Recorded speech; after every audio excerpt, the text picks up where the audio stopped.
Tuhan, shalom saudara-saudara yang dikasihi oleh Tuhan. Bersyukur pada pagi hari ini kita kembali lagi bertemu dalam ibadah online.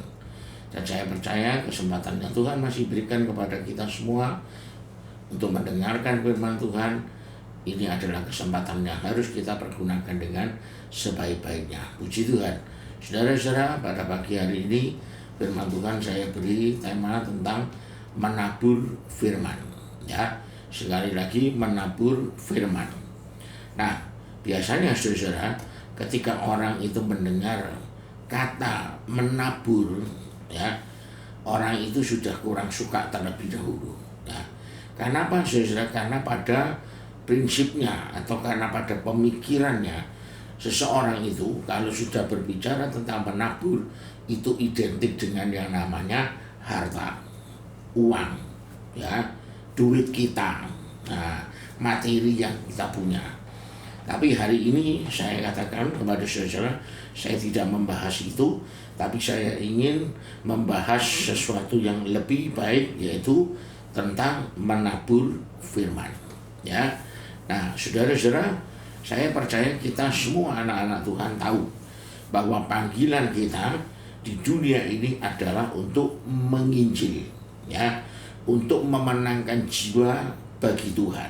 Nah, seperti dikatakan dalam Injil Matius 28 ayat 19 yang berbunyi, karena itu pergilah, jadikanlah semua bangsa muridku, dan baptislah mereka dalam nama Bapa dan Anak dan Roh Kudus. Menginjil itu ada dua tipe, saudara. Ya, menginjil kepada orang yang sudah menerima Kristus, atau menginjil kepada orang yang belum menerima Kristus. Ya, nah, tapi hari ini saya ingin menyampaikan kepada saudara, ya, secara keseluruhan bagaimana kita menginjil kepada semua orang secara keseluruhan. Ya, nah, saudara-saudara, sebelum saudara-saudara menginjil kepada seseorang, pastikan dulu kita tahu apa sih Injil itu. Ya, nah, saudara, Injil itu kalau dalam bahasa Inggrisnya dikatakan gospel. Ya, nah, gospel itu sendiri artinya kabar baik. Nah, mungkin saudara bertanya, kabar baik apa? Ya, nah, kabar baik tentang Yesus, kabar baik tentang Kristus. Jadi kalau saudara menasihati orang lain dengan tips-tips motivasi, dengan karakter, ya tidak apa-apa sih, saudara, baik-baik aja. Tapi menurut saya itu bukan menginjil, ya, bukan menginjil, bukan menabur firman. Jadi kita harus membedakan, ya, Injil yang utuh itu adalah Injil yang isinya tentang Kristus, tentang kasihnya, tentang pengampunannya, ya, tentang berkatnya, tentang anugerahnya. Nah, itu adalah Injil yang utuh, yang Tuhan mau setiap kita melakukannya itu, membagikannya kepada orang-orang yang ada di sekitar kita. Nah, saudara-saudara, sebelum saya masuk pada intinya, saya ingin membahas dulu, ya, problem ketika kita menginjil. Biasanya yang sering saya temui adalah banyak orang itu tidak berani menginjil, ya, tidak mau menginjil, karena orang itu ketika memberikan nasihat, masukan, dia merasa dirinya ini kurang layak. Ya, banyak orang ketika dia memberikan nasihat, memberikan masukan, ya, tips-tips motivasi karakter dan lain-lain, nah, orang itu merasa dirinya tidak layak. Tapi menurut saya, saudara, ya, kalau kita cuma membagikan motivasi karakter dan lain-lain itu biasa, ya. Tapi ada yang lebih ampuh, ya, ada yang lebih memberkati, yaitu kalau kita berani untuk memberitakan firman kepada semua orang. Nah, masalahnya banyak orang yang belum berani. Ya, masalahnya banyak orang yang merasa dirinya ini gak layak untuk ngomong tentang Yesus kepada orang lain. Aku ini belum cukup sempurna untuk memberitakan Yesus kepada orang lain. Ada orang sebagian mengatakan, oh aku nanti takut dibilang sok suci, gaya lah, padahal masih banyak dosa. Tapi menceritakan tentang Yesus. Nah, saudara-saudara, izinkan saya hari ini mengingatkan kepada saudara, ya, mengingatkan kepada saudara-saudara bahwa dalam menginjil itu yang penting bukan siapa yang memberitakan, ya, bukan siapa yang memberitakan, tetapi saudara-saudara, siapa yang diberitakan, ya, siapa yang diberitakan. Sekali lagi saya ulangi, saudara, di dalam menginjil itu yang penting bukan siapa yang memberitakan, ya, tetapi yang penting adalah siapa yang diberitakan. Nah, jadi kalau saudara merasa hari ini saudara gak cukup layak, gak cukup sempurna untuk memberitakan Injil, saya mau katakan kepada saudara-saudara, ya sampai kapanpun kita tidak pernah layak, tidak sempurna, ya tahu. Mau menunggu kapan kita ini sempurna, saudara? Nah, kita nanti sampai mati pun, saudara, ya gak akan sempurna. Makanya Kristus Yesus itu mau mati, ya, untuk kita, menebus dosa kita.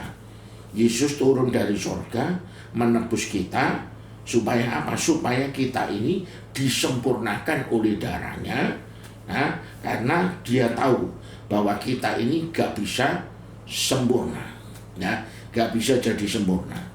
Nah, jadi ingat saudara, ya, memberitakan Injil, membagikan kasih Yesus kepada orang lain itu bukan tentang saudara, bukan tentang siapa kita, tetapi tentang siapa yang diberitakan. Nah, saya berikan satu ayat kunci yang saya ingin kita ingat hari ini, saudara, yaitu di dalam Roma 1 ayat 16. Ayat itu berkata demikian, sebab aku mempunyai keyakinan yang kokoh dalam Injil, karena Injil adalah kekuatan Allah yang menyelamatkan setiap orang yang percaya. Nah, ini loh saudara, dikatakan di situ Injil itu adalah kekuatan Allah yang menyelamatkan. Ya, sekali lagi saya katakan Injil itu adalah kekuatan Allah yang menyelamatkan.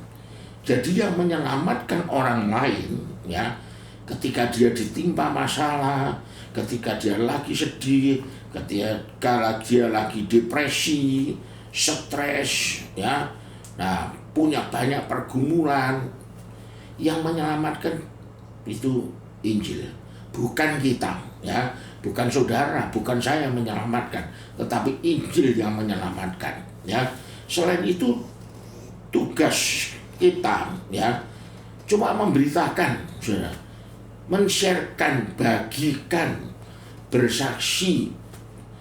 Tapi urusan menyelamatkan, sekali lagi, itu urusannya Tuhan, ya. Jadi dalam hal kita memberitakan Injil, saudara gak perlu lihat diri sendiri, ya, gak perlu.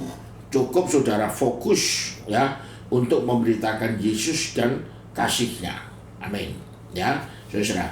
Nah, ada satu cerita lagi yang saya katakan di dalam Alkitab yang menggambarkan, ya, bahwa tidak terlalu signifikan sebenarnya siapa yang menginjil. Cerita itu ada di Kisah Rasul pasal 10.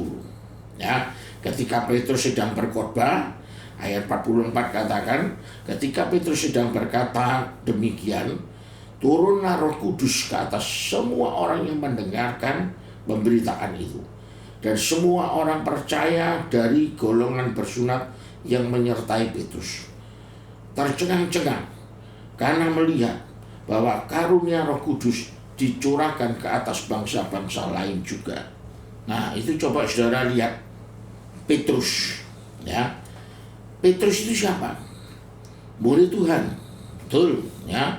Tapi dia pernah menyangkal Tuhan, dia pernah membohongi Tuhan, dia pernah sombong, ya. Artinya saya katakan Petrus itu juga tidak sempurna. Tapi apa yang terjadi, saudara? Roh Kudus turun.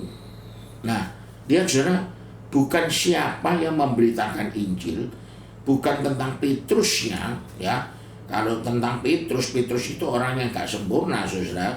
Tapi dia berani memberitakan Injil, dan lihat, dikatakan firman Tuhan, Roh Kudus itu turun ke atas setiap orang yang mendengar. Nah, fokus saya hari ini adalah apakah kita ini mau menginjil, ya? Mau enggak kita ini menabur firman Tuhan kepada semua orang? Percayalah saudara, dalam firman itu ada kehidupan. Dalam Yesus itu ada kehidupan. Dan ini yang sangat-sangat dibutuhkan oleh orang-orang di luar sana. Ya, mereka sedang menunggu saudara untuk menginjil mereka. Ya, mereka menunggu saudara mendengar tentang Injil yang saudara sampaikan. Karena mereka butuh Yesus yang sesungguhnya. Mungkin setelah saudara mendengar khotbah pada hari ini, mungkin di kemudian hari, di waktu yang akan datang, ada orang-orang yang datang kepada saudara untuk menceritakan permasalahan, problem kehidupan mereka. Saudara coba mulai praktekkan, ya, nginjil kepada mereka sesuai dengan kebutuhan mereka. Jangan saudara hakimi, ya, jangan. Tapi justru saudara harus memberitahu bahwa dalam Yesus itu ada segala sesuatu yang mereka butuhkan.